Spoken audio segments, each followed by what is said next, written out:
काय झालं? शाल कुठे हो? तिथंच आहे की. हा कुठं बाहेर निघालाय? होय, कुठं? दार लावा सांगतो.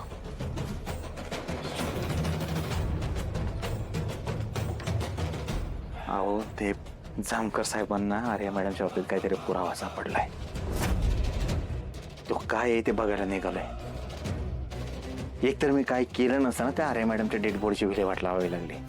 आता ह्याच्यात माझं नाव आलं तर वाट लागेल म्हणून काय ते बघायला निघालोय.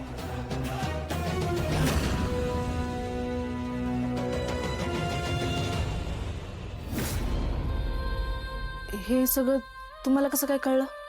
अहो ते हृतिक नाही का आपला पप्पा पप्पा करत होता म्हणून त्याला चौकीला घेऊन गेलो होतो. तिथे गेल्यावर मला कळलं सुधाकर दादा आणि जामकर साहेब कुठल्या तरी हॉस्पिटलमध्ये गेले. त्यांना काहीतरी पुरावा सापडलाय.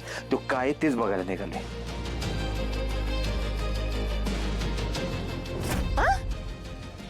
पिक्चरला असं अचानक म्हणजे कुठला पिक्चर आहे एवढा? हा हो, रंजना त्यांनी दुपारी सुधाकर भाऊजींना फोन केला ना, तेव्हा त्यांनी सांगितलं की ते पिक्चर बघायला गेलेत. पण म्हणजे ते खोटं बोलले. त्यांना खरंच काहीतरी एक मोठा पुरावा मिळाला असेल जो त्यांना सगळ्यांपासून लपवायचा आहे. अहो मग लालजी हे मला आधी का नाही सांगितलं तुम्ही? तर आधी सांगून तुम्ही काय करणार होतात?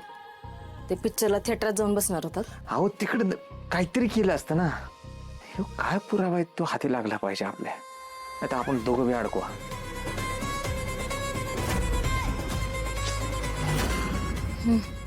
बरोबर आहे तुमचं.